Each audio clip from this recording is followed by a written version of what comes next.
കൃത്യമായിട്ടുള്ള വീക്ക്നെസ്, അതായത് ക്ഷീണം അനുഭവപ്പെടുക. എസ്പെഷ്യലി രാവിലെ ആയിരിക്കും ഇത് ഏറ്റവും കൂടുതൽ നമ്മൾ കണ്ടുവന്നിട്ടുണ്ടാവുക. അതായത് നമ്മൾ കിടന്ന് രാവിലെ എഴുന്നേറ്റാൽ ഉടനെ അല്ലെങ്കിൽ രാവിലെ എഴുന്നേൽക്കാൻ പറ്റാത്തൊരവസ്ഥ ഉണ്ടാവുന്നു. നമുക്ക് ബെഡ് വിട്ട് വരാൻ ഒട്ടും ആ ഒരു ടെൻഡൻസി വരുന്നില്ല. എപ്പോഴും കിടക്കണം കിടക്കണം. നമ്മൾ കറക്റ്റ് ഒരു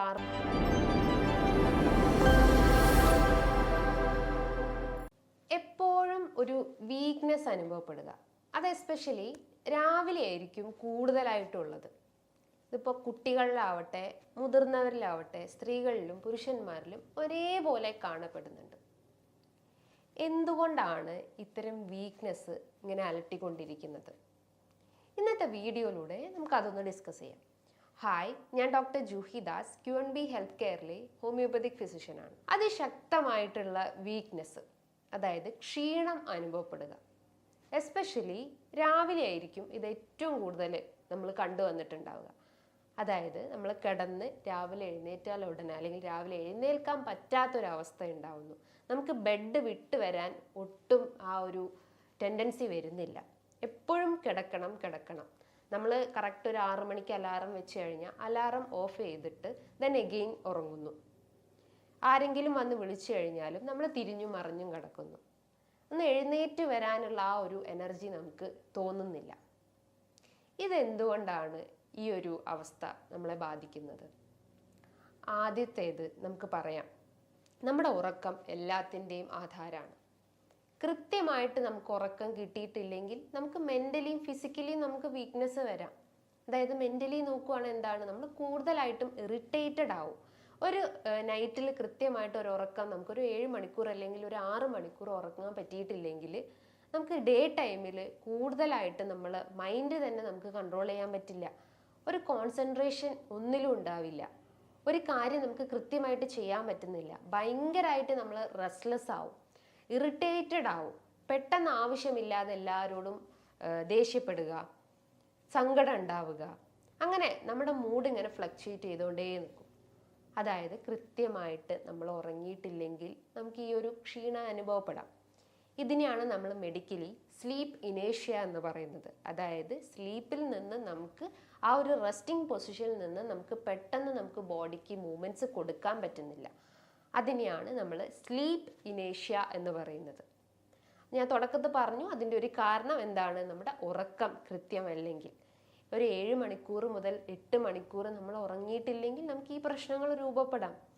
നൈറ്റിൽ കൃത്യമായിട്ട് ഉറക്കം കിട്ടിയിട്ടില്ലെങ്കിൽ അത് ഡേ ടൈമിലാണ് നമുക്ക് കൂടുതലായിട്ടും അതിൻ്റെ വീക്ക്നെസ് അനുഭവപ്പെടുന്നത്. നമുക്കറിയാം, നമ്മുടെ ശരീരത്തിലെ മെലാറ്റോണിൻ ഹോർമോണാണ് നമ്മുടെ സ്ലീപ്പിനെ കൺട്രോൾ ചെയ്യുന്നത്. പീനൽ ഗ്ലാൻഡിൽ നിന്ന് ഉൽപ്പാദിപ്പിക്കുന്ന ഈ ഒരു ഹോർമോണ് ഡേ ടൈമിൽ അത് സബ്സൈഡ് ചെയ്തിരിക്കുകയും നൈറ്റ് ടൈമിലാണ് അതിൻ്റെ ആ ഒരു ആക്ടിവിറ്റി കുറച്ചുകൂടി സ്റ്റിമുലേറ്റ് ചെയ്യുന്നത്. അതായത് ഒരു ഡാർക്ക്നെസ് മോഡിലേക്ക് പോകുമ്പോഴാണ് ആ ഒരു ഹോർമോൺസ് നമ്മുടെ ശരീരത്തിൽ കൂടുതലായിട്ടും പ്രവർത്തിക്കുന്നത്. ആ ഒരു മെലാറ്റോണിൻ ഹോർമോൺസ് കൃത്യമായിട്ട് മെയിൻറ്റെയിൻ ചെയ്തിട്ടില്ലെങ്കിൽ, കൃത്യമായിട്ട് നമ്മുടെ ശരീരത്തിൽ പ്രവർത്തിച്ചിട്ടില്ലെങ്കിൽ നമുക്ക് ഉറക്കത്തിൽ ഡിസ്റ്റർബൻസ് തീർച്ചയായിട്ടും ഉണ്ടാകുന്നു. അപ്പോൾ ഈ ഉറക്കം ഡിസ്റ്റർബ് ചെയ്യുന്ന കാര്യങ്ങൾ എന്തൊക്കെയാണ്? ഒന്നാമത്തേത് ഇന്നത്തെ ലൈഫ് സ്റ്റൈൽ ചേഞ്ചസ് തന്നെ. അതായത് നമ്മൾ ലേറ്റായിട്ട് ഫുഡ് കഴിക്കുന്നു. ഒരു 7 മണിക്ക് കഴിക്കേണ്ട, രാത്രി 7 മണിക്ക് കഴിക്കേണ്ട ഫുഡ് നമ്മൾ 10 മണിയായിട്ടും കഴിച്ചിട്ടുണ്ടാവില്ല. ആ കഴിക്കുന്ന ഫുഡാണെങ്കിൽ തന്നെ ഭയങ്കരമായിട്ട് ഹെവി ആയിട്ട് കഴിക്കുന്നു. ഇന്ന് ഒത്തിരി പേരെ കണ്ടിട്ടുണ്ട്, രാവിലെ കൃത്യമായിട്ട് കഴിക്കില്ല, പക്ഷേ ഉച്ചയ്ക്ക് അത്യാവശ്യം നല്ല രീതിയിൽ കഴിക്കും, വൈകിട്ടായാലും ഒരു ചായ രീതി കഴിക്കും. പക്ഷെ ഒരു ഡിന്നർ ടൈം നോക്കുകയാണെങ്കിൽ എന്താ, ഈ രാവിലത്തതും ഉച്ചക്കത്തേതിൻ്റെയും ഡബിളായിട്ട് നമ്മൾ കഴിക്കുന്നു. അതും വറുത്തതും പൊരിച്ചതും ആയിട്ടുള്ള പല രീതിയിലുള്ള ചിക്കൻ ഐറ്റംസും ഫിഷ് ഐറ്റംസും നമ്മൾ കഴിക്കുന്നു. ഇപ്പോൾ കുട്ടികളൊക്കെ ആണെങ്കിൽ, നമ്മൾ ഇന്നത്തെ ജനറേഷനിലെ കുട്ടികളൊക്കെ നോക്കുകയാണെങ്കിൽ തന്നെ അവർ ഡേ ടൈമിൽ പകരം നൈറ്റ് ടൈമിൽ കൂടുതലായിട്ടും ഇത്തരം ജങ്ക് ഫുഡും പിസ്സ, ബർഗർ, പല രീതിയിലുള്ള ഓയിലി ഫുഡ് ഐറ്റംസ് ഒക്കെ നൈറ്റ് ടൈമിലാണ് കൂടുതലായിട്ടും കഴിക്കുന്നത്. അപ്പോൾ കൃത്യമായിട്ട് ദഹനം നമ്മുടെ ശരീരത്തിൽ നടക്കില്ല. പിന്നെ രാവിലെ എഴുന്നേറ്റാൽ ഉടനെ തന്നെ നമുക്ക് എന്താ, ഗ്യാസ് ട്രബിളിൻ്റെ ഇഷ്യൂസ് ഉണ്ടാവുന്നു, വയറ് വീർത്ത് വരുന്നു, ബ്ലോട്ടിംഗ് ടെൻഡൻസി ഉണ്ടാവുന്നു, ഓക്കാനം, നെഞ്ചെരിച്ചിലിൻ്റെ പ്രശ്നങ്ങൾ ഉണ്ടാവുന്നു, മലം കൃത്യമായിട്ട് പോകാൻ പറ്റാത്തൊരവസ്ഥ ഉണ്ടാവുന്നു. അങ്ങനെ പല രീതിയിലുള്ള ഗ്യാസ്ട്രോ റിലേറ്റ് ചെയ്തിട്ടുള്ള കംപ്ലയിൻസ് സ്റ്റാർട്ടപ്പ് ചെയ്യുന്നതാണ്. അതിൻ്റെ റീസൺ എന്താണ്? കൃത്യമായ അളവിൽ, അതായത് ഒരു ക്വാണ്ടിറ്റി കുറച്ചിട്ട് ക്വാളിറ്റി കൂട്ടിയിട്ടുള്ള ഭക്ഷണം കൃത്യമായിട്ട് കഴിച്ചിട്ടില്ലെങ്കിലാണ്, അതായത് കൃത്യ ടൈമിംഗ് ആണ് ഏറ്റവും ഇമ്പോർട്ടൻറ്റ്. കൃത്യ ടൈമിങ്ങിൽ നമ്മൾ ഫുഡ് കഴിച്ചിട്ടില്ലെങ്കിൽ നമ്മുടെ ഉറക്കം നമുക്ക് തീർച്ചയായിട്ടും ഡിസ്റ്റർബ് ആവുമെന്ന് പറയാം. നമുക്കറിയാം, തൈറോയ്ഡ് ഗ്രന്ഥിയിൽ വേരിയേഷൻസ് കാണിച്ചു കഴിഞ്ഞാൽ, അതായത് തൈറോയ്ഡ് ഹോർമോൺസ് കൃത്യമായിട്ട് പ്രവർത്തിച്ചിട്ടില്ലെങ്കിൽ, ഹൈപ്പോ തൈറോയിഡിസം കേസസ് നോക്കുകയാണെങ്കിൽ എപ്പോഴും നമുക്കൊരു ഉറക്കം ഡിസ്റ്റർബൻസ് ഉണ്ടാവുന്നു. ഒരു ലാക്ക് ഓഫ് സ്ലീപ്പ് എന്ന് പറയാം. രാത്രി തിരിഞ്ഞും മറിഞ്ഞും നമ്മളെ ബെഡിൽ നിന്ന് നമ്മൾ കളിക്കുന്നു. അതിൻ്റെയൊക്കെ റീസൺസ് എന്താണ്? തൈറോയ്ഡ് ഹോർമോൺസിൽ ഉണ്ടാവുന്ന വേരിയേഷൻസ് ആണ്. അതേപോലെ തന്നെ മറ്റൊരു പ്രധാനപ്പെട്ട ഒരു കാരണം എന്ന് പറയുന്നത് നിങ്ങളെ ആ ഒരു വർക്കിംഗ് പീരീഡ്. ചില ആളുകൾ നൈറ്റ് ഷിഫ്റ്റ് ഒക്കെ എടുക്കുന്നുണ്ട്. ഡോക്ടേഴ്സ് ആവട്ടെ, നേഴ്സ്, പോലീസ്മാൻ, അങ്ങനെ പല ഡ്യൂട്ടീസും ചെയ്യുന്ന ഒത്തിരി പേരുണ്ട്. അതായത് എസ്പെഷ്യലി നൈറ്റ് ഡ്യൂട്ടീസ് ചെയ്യുന്നത്. അപ്പോൾ അവർക്ക് ആ ഒരു ഡ്യൂട്ടി പ്രഷറും അല്ലെങ്കിൽ ആ ഒരു വർക്ക് പ്രഷർ കാരണം അവർക്ക് ആ ഒരു ഡ്യൂട്ടിക്ക് കൂടുതലായിട്ടും കോൺസെൻട്രേറ്റ് ചെയ്യേണ്ട ഒരു അവസ്ഥ വരുന്നു. അപ്പം നൈറ്റിൽ നമ്മുടെ ബോഡി അതിനനുസരിച്ച് റിയാക്ട് ചെയ്യാൻ തുടങ്ങുന്നു. അതായത് ഉറങ്ങേണ്ട സമയത്ത് നമ്മൾ കൃത്യമായിട്ട് ഉറങ്ങാതെ ആ ഒരു നൈറ്റിൽ നമ്മൾ വർക്ക് എടുക്കുകയും അപ്പം നമ്മളെ ബോഡി എഗെയിൻ ആ ഒരു റിവേഴ്സ് പ്രോസസ്സിലേക്ക് പോകുന്നു. ഞാൻ പറഞ്ഞു, മെലറ്റോണിൻ ഹോർമോൺസ് ആ ഒരു ഡാർക്ക് മൂഡിലാണ് കൂടുതലായിട്ടും ആക്ടിവേറ്റ് ചെയ്യുന്നത്. അപ്പോൾ എന്താ, നമ്മൾ നൈറ്റ് ഡ്യൂട്ടി ഒക്കെ ചെയ്യുന്ന ആളുകളാണെങ്കിൽ ആ മെലറ്റോണിൻ ഹോർമോൺസ് കൃത്യമായിട്ട് പ്രവർത്തിക്കുന്നില്ല, അതിലൊരു ഇംബാലൻസ് വരുന്നു. അപ്പോൾ എന്താ, നമുക്ക് ഉറക്കം ഡിസ്റ്റർബൻസ് ആവുന്നു. അപ്പോൾ രാവിലെ എഴുന്നേൽക്കുമ്പോഴാണ് നമുക്ക് ഈ ഒരു വീക്ക്നെസ് അനുഭവപ്പെടുന്നത്. അതേപോലെ രാത്രി കാലങ്ങളിൽ മദ്യപിക്കുന്ന ആളുകളാണെങ്കിൽ, ഒരു എൻജോയ്മെൻറ്റിൻ്റെ ഭാഗമായിട്ട് മദ്യപിക്കുകയാണെങ്കിൽ ഓക്കെ ഫൈൻ, ദാറ്റ്സ് കുഴപ്പമില്ല, അതൊരു ഒക്കേഷണലി ആണ്. പക്ഷെ അങ്ങനെയല്ല, നമ്മൾ ഡെയിലി രാത്രി മദ്യപിക്കുന്ന ആളുകളാണെങ്കിൽ നമുക്ക് ഈ ഒരു ഉറക്കം നല്ല രീതിയിൽ ഡിസ്റ്റർബൻസ് ആവും. നമുക്ക് നല്ലൊരു ഉറക്കം കിട്ടാൻ വേണ്ടിയിട്ടാണ് മദ്യപിക്കുന്നതെന്ന് പലരും പറയാറുണ്ട്. ഒന്ന് കൃത്യമായിട്ട് ഉറങ്ങാൻ അല്ലെങ്കിൽ ഒരു ഡീപ്പ് സ്ലീപ്പ് കിട്ടാൻ വേണ്ടിയിട്ടാണ് നമ്മൾ ആ ഒരു ഹാപ്പി ഫീലിംഗ് വരാൻ വേണ്ടിയിട്ടാണ് നമ്മൾ മദ്യപിക്കുന്നതെന്ന് പറയുന്നത് കേട്ടിട്ടുണ്ട്. പക്ഷേ അങ്ങനെയല്ല. ഉറക്കം ഒരു ഫ്ലക്ച്വേറ്റ് ചെയ്യാനുള്ള മെയിൻ റീസൺ എന്ന് പറയുന്നത് ഈ ഒരു ഓവർ ആൽക്കഹോൾ ഇൻടേക്ക് ആണ്.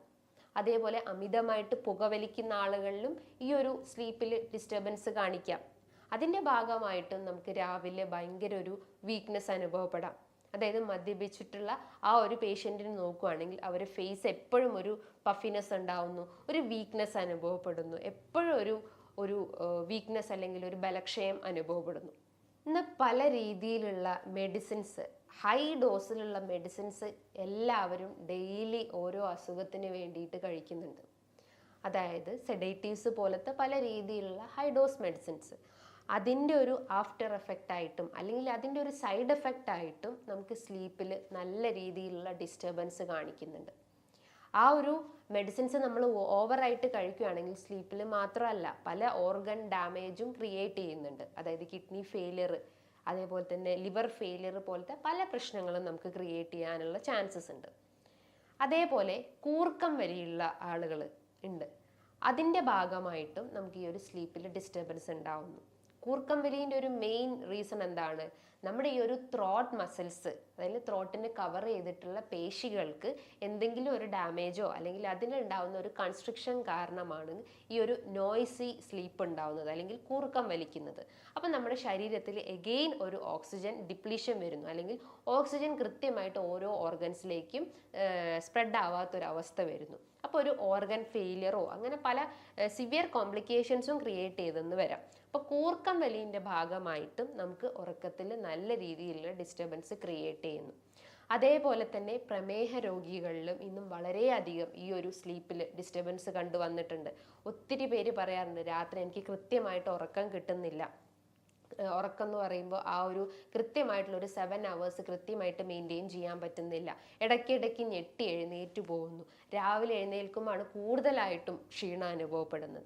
അപ്പം നമ്മുടെ ശരീരത്തിലെ ബ്ലഡ് ഷുഗർ ഷൂട്ട് ചെയ്ത് കഴിഞ്ഞാലും ഇത്തരം സ്ലീപ്പ് ഡിസ്റ്റർബൻസ് ഉണ്ടാവുന്നു. അപ്പോൾ രാവിലെ എഴുന്നേൽക്കുമ്പോൾ ആ ഒരു മോർണിംഗ് വീക്ക്നെസ് അനുഭവപ്പെടുന്നു, അല്ലെങ്കിൽ ആ ഒരു സ്ലീപ്പ് ഇനേഷ്യ നമുക്ക് ക്രിയേറ്റ് ചെയ്യുന്നു. അതേപോലെ തന്നെ നിങ്ങളെ ആ ഒരു ലൈഫ് സ്റ്റൈൽ ചേഞ്ചസ് തന്നെ നമുക്ക് പറയാം. ഞാൻ തുടക്കത്തിൽ തന്നെ പറഞ്ഞു, നമ്മുടെ ഫുഡ് ഇൻടേക്ക് കൂടുതലായിട്ടും ഫാസ്റ്റ് ഫുഡ്, പ്രോസസ്ഡ് ഫുഡ്, ഓവറായിട്ടുള്ള ഓയിലി ഫുഡും സ്പൈസി ഫുഡും ഒക്കെ നമ്മൾ ഡെയിലി നൈറ്റിൽ ഓവറായിട്ട് കഴിക്കുകയാണെങ്കിലും അതിൻ്റെ ഭാഗമായിട്ടും നമുക്ക് ഈ ഒരു വീക്ക്നെസ് മോർണിംഗിൽ അനുഭവപ്പെടുന്നുണ്ട്. ഇനി ഈ ഒരു സ്ലീപ്പ് ഇനേഷ്യനെ നമുക്ക് എങ്ങനെ മാനേജ് ചെയ്യാമെന്ന് നോക്കാം. ഞാൻ പറഞ്ഞു സ്ലീപ്പ് എല്ലാത്തിൻ്റെയും അടിസ്ഥാനമാണെന്ന് പറഞ്ഞു. അപ്പോൾ എന്താ, നമ്മൾ ഉറങ്ങുന്നതിൻ്റെ മുൻപേ ആയിട്ട് ഈ ഒരു T V, mobile phones, computers, ഈ ഒരു സ്ക്രീൻ ടൈം ഒരു 1 hour ബിഫോർ ആയിട്ട് കട്ട് ചെയ്യാൻ ശ്രമിക്കുക. അതായത് അത് ഒഴിവാക്കാൻ ശ്രമിക്കുക. എന്നിട്ട് കൃത്യമായിട്ടുള്ള ഒരു ഡീപ്പ് സ്ലീപ്പ് മെയിൻറ്റെയിൻ ചെയ്യാൻ ശ്രമിക്കുക. ഒരു 7 മണിക്കൂർ മുതൽ ഒരു 8 മണിക്കൂർ കൃത്യമായിട്ടൊരു ഉറക്കം മെയിൻറ്റെയിൻ ചെയ്യാൻ ശ്രമിക്കുക. അപ്പോൾ രാവിലെ എഴുന്നേൽക്കുമ്പം നമുക്ക് ആ ഒരു ഫ്രഷ് ഫീലിംഗ് ഉണ്ടാവുന്നു. രണ്ടാമതായിട്ട് നിങ്ങളുടെ ഭക്ഷണ രീതികൾ തന്നെ നിങ്ങൾ കൺട്രോൾ ചെയ്യണം. രാത്രിയിലുള്ള അമിതമായിട്ടുള്ള ഭക്ഷണ രീതികൾ കംപ്ലീറ്റ് ആയിട്ട് അവോയ്ഡ് ചെയ്യുക. നിങ്ങൾക്ക് ഭക്ഷണം കഴിക്കാം, ഒരു 7 മണീൻ്റെ ഉള്ളിൽ ഒരു മിതമായ രീതിയിൽ എന്തെങ്കിലും ഒരു സാലഡ്സ് രൂപത്തിലോ എന്തെങ്കിലും ഒരു മീഡിയം ഫുഡ് കഴിക്കാൻ ശ്രമിക്കുക. ഓയിലി ഫുഡ് ഒഴിവാക്കുക. സ്പൈസി ഫുഡും പ്രോസസ്ഡ് ഫുഡും ഒക്കെ ഉണ്ടെങ്കിൽ അത് കംപ്ലീറ്റ് ആയിട്ട് കട്ട് ചെയ്യാൻ ശ്രമിക്കുക. അതായത് ഒരു ക്വാണ്ടിറ്റി കുറച്ചിട്ട് ക്വാളിറ്റി ഇൻക്രീസ് ചെയ്യുന്ന ഭക്ഷണങ്ങൾ നൈറ്റ് ടൈമിൽ എടുക്കാൻ ശ്രമിക്കുക. അതേപോലെ തന്നെ തൈറോയിഡിൻ്റെ പ്രശ്നങ്ങളുണ്ടെങ്കിൽ, അല്ലെങ്കിൽ ബ്ലഡ് ഷുഗറിൻ്റെ പ്രശ്നങ്ങൾ, അല്ലെങ്കിൽ പ്രമേഹത്തിൻ്റെ പ്രശ്നങ്ങളുണ്ടെങ്കിൽ അത് കൺട്രോൾ ചെയ്യുന്ന ആ ഒരു കോഴ്സ് ആദ്യം കൺട്രോൾ ചെയ്യാൻ ശ്രമിക്കുക. അതായത് ഭക്ഷണമായിട്ടും മരുന്നായിട്ടും നിങ്ങൾ അത് ആദ്യം കൺട്രോൾ ചെയ്യാൻ ശ്രമിക്കുക. അത് കൺട്രോൾ ചെയ്താൽ നമുക്ക് സ്ലീപ്പ് ഓട്ടോമാറ്റിക്കലി നമ്മളെ ബോഡിക്ക് അത് ഇൻഡ്യൂസ് ചെയ്ത് വരുന്നതാണ്. നമുക്കറിയാം നമ്മുടെ ശരീരത്തിൽ ന്യൂറോ ട്രാൻസ്മിറ്റേഴ്സ് ഉണ്ട്. ഈ ന്യൂറോ ട്രാൻസ്മിറ്റേഴ്സിൻ്റെ സഹായത്തോടെ, അല്ലെങ്കിൽ അത് ആ ഒരു സിഗ്നൽസ് പാസ് ചെയ്യുമ്പോഴാണ് നമ്മളൊന്ന് തിങ്ക് ചെയ്യുന്നതും നമ്മുടെ തോട്ടൊക്കെ ഒന്ന് ക്രിയേറ്റ് ചെയ്യുന്നത്. അപ്പോൾ ഈ ന്യൂറോ ട്രാൻസ്മിറ്റർ ആയിട്ടുള്ള അഡിനോസിൻ ഓരോ ന്യൂറോൺസിന് ചുറ്റും കൂടുതലായിട്ടും ഡിപ്പോസിറ്റ് ചെയ്യുന്നു. അപ്പോൾ അതിൻ്റെ ഭാഗമായിട്ടാണ് നമുക്ക് ഈ ഒരു സ്ലീപ്പിൽ നല്ല രീതിയിൽ വേരിയേഷൻസ് കാണിക്കുന്നത്. അതായത് സ്ലീപ്പ് ഇങ്ങനെ ഫ്ലക്ച്വേറ്റ് ചെയ്തുകൊണ്ടിരിക്കുന്നത്. അപ്പോൾ ഈ ഒരു അഡിനോസിൻ്റെ ആ ഒരു ഓവർ ഡിപ്പോസിഷൻ കുറയ്ക്കാൻ വേണ്ടിയിട്ടും ആ ഒരു വീക്ക്നെസ് കുറയ്ക്കാൻ വേണ്ടിയിട്ട് നിങ്ങൾ ഒരു ഗ്ലാസ് ചായയോ ഒരു ഗ്ലാസ് കാപ്പിയോ ഡെയിലി നിങ്ങൾക്ക് കഴിക്കാവുന്നതാണ്. അപ്പോൾ ആ ഒരു ന്യൂറോ ട്രാൻസ്മിറ്റേഴ്സ് കുറച്ചുകൂടി ഒന്ന് ആക്റ്റീവ് ആവുകയും, അല്ലെങ്കിൽ ആ ഒരു സിഗ്നൽസ് കൃത്യമായിട്ട് ആ ഒരു ചാനൽസിലൂടെ പാസ് ചെയ്ത് പോവുകയും ചെയ്യുന്നു. അപ്പോൾ ഒരു ഗ്ലാസ് ചായയോ ഒരു കാപ്പിയോ നിങ്ങൾക്ക് എടുക്കാവുന്നതാണ്. അതേപോലെ തന്നെ മറ്റൊരു പ്രധാനപ്പെട്ട ഒരു മാനേജ്മെൻറ്റ് സൈഡ് എന്ന് പറയുമ്പോൾ, നിങ്ങൾ ഇത്തരം ഗാഡ്ഗറ്റ്സും സ്ക്രീൻ ടൈമും കംപ്ലീറ്റ് ആയിട്ട് കട്ട് ചെയ്യാൻ ശ്രമിക്കുക. അതേപോലെ തന്നെ നിങ്ങളുടെ ആ ഒരു ഹാബിറ്റ്സ്, ഓവറായിട്ടുള്ള മദ്യപാനവും അമിതമായിട്ടുള്ള സ്മോക്കിംഗ് ഹാബിറ്റ്സ് ഒക്കെ ഉണ്ടെങ്കിൽ അത് പൂർണ്ണമായിട്ടും ഉപേക്ഷിക്കാൻ ശ്രമിക്കുക. അത് കുറച്ച് കഴിഞ്ഞാൽ പല രീതിയിലുള്ള പ്രശ്നങ്ങൾ നമുക്ക് കൺട്രോൾ ചെയ്യാൻ പറ്റും. ഫാറ്റി ലിവർ പ്രശ്നങ്ങളും സിറോസിസ് വരുന്നതും ഒക്കെ നമുക്ക് പ്രിവെൻറ്റ് ചെയ്യാൻ പറ്റുന്നതാണ്. അപ്പോൾ ഇത്തരം ദുശീലങ്ങൾ ഉണ്ടെങ്കിൽ അത് ഒക്കേഷണലി മാത്രം എടുക്കാൻ ശ്രമിക്കുക. നല്ല രീതിയിൽ വെയിൽ കൊള്ളാൻ ശ്രമിക്കുക. രാവിലെ ഒരു 10 മണി മുതൽ 3 മണീൻ്റെ ഇടയിലുള്ള വെയിൽ, സൺലൈറ്റ് എക്സ്പോഷർ ഏറ്റവും ഇമ്പോർട്ടൻ്റ് ആണ്. ആ ഒരു എക്സ്പോഷർ നമ്മുടെ ബോഡിയിലേക്ക് എത്തിക്കഴിഞ്ഞാൽ വിറ്റമിൻ ഡിൻ്റെ പ്രൊഡക്ഷൻ അമിതമാവുന്നു, അല്ലെങ്കിൽ ആ ഒരു മെറ്റബോളിസം കൃത്യമായിട്ട് നമ്മുടെ ബോഡിയിൽ നടക്കുന്നു. അപ്പോൾ വീക്ക്നെസ്സിൻ്റെ പ്രശ്നങ്ങളുണ്ടെങ്കിൽ അത് നമുക്ക് അതിലൂടെ കൺട്രോൾ ചെയ്യാൻ പറ്റുന്നതാണ്. ഇനിയിപ്പോൾ മൈൻഡൊക്കെ ഒന്ന് റിലാക്സ് ആവാൻ വേണ്ടിയിട്ട് എന്തെങ്കിലും മ്യൂസിക് തെറാപ്പി ചെയ്യുക. അതായത് നല്ല രീതിയിലുള്ള പാട്ടുകൾ കേൾക്കാൻ ശ്രമിക്കുക. നല്ല രീതിയിൽ വർക്കൗട്ട് ചെയ്യാൻ ശ്രമിക്കുക. ഈ ചടഞ്ഞുകൂടിയിരിക്കുന്ന ആ ഒരു ദുശീലുണ്ടെങ്കിൽ അത് ഒഴിവാക്കാൻ ശ്രമിക്കുക. ബോഡിക്ക് എന്തെങ്കിലും ഒരു മൂവ്മെൻറ്റ്സ് എപ്പോഴും കൊടുത്തുകൊണ്ടേയിരിക്കുക. T V, mobile phones, computers ഒക്കെ ഉണ്ടെങ്കിൽ അതിൻ്റെ ആ ഒരു യൂസ് കംപ്ലീറ്റ് ആയിട്ട് കുറച്ച് കൊണ്ടുവരാൻ ശ്രമിക്കുക. നല്ല രീതിയിൽ പോഷകാഹാരങ്ങൾ നിറഞ്ഞിട്ടുള്ള ഭക്ഷണങ്ങൾ കഴിക്കാൻ ശ്രമിക്കുക. എന്തെങ്കിലും ഒരു നട്ട്സോ ഫ്രൂട്ട്സോ വെജിറ്റബിൾസോ ചെറു മത്സ്യങ്ങളോ അതേപോലെ തന്നെ എന്തെങ്കിലും ഒരു മീറ്റ് ഐറ്റംസ് ഡെയിലി നിങ്ങളെ ഭക്ഷണത്തിൽ ഉൾപ്പെടുത്താൻ ശ്രമിക്കുക. നല്ല രീതിയിൽ വെള്ളം കുടിക്കാൻ ശ്രമിക്കുക. ഒരു 7 to 8 ഗ്ലാസ് വെള്ളം ഡെയിലി കുടിക്കാൻ ശ്രമിക്കുക. ഈ പറഞ്ഞിട്ടുള്ള കാര്യങ്ങൾ നിങ്ങൾ കൃത്യമായിട്ട് നിങ്ങൾ ഡെയിലി റൂട്ടീനായിട്ട് ഫോളോ ചെയ്ത് കഴിഞ്ഞാൽ നമുക്ക് ആ ഒരു മോർണിംഗ് വീക്ക്നെസ്സും ആ ഒരു സ്ലീപ്പ് ഇനേഷ്യയും നമുക്ക് കുറയ്ക്കാൻ പറ്റുന്നതാണ്. ഇനി ഇതുമായി ബന്ധപ്പെട്ട എന്തെങ്കിലും ഡൗട്ടുകൾ ഉണ്ടെങ്കിൽ താഴെ കാണുന്ന നമ്പറിൽ കോൺടാക്റ്റ് ചെയ്യാവുന്നതാണ്. നല്ലൊരു ഹെൽത്ത് ടോപ്പിക്കുമായി വീണ്ടും കാണാം. താങ്ക്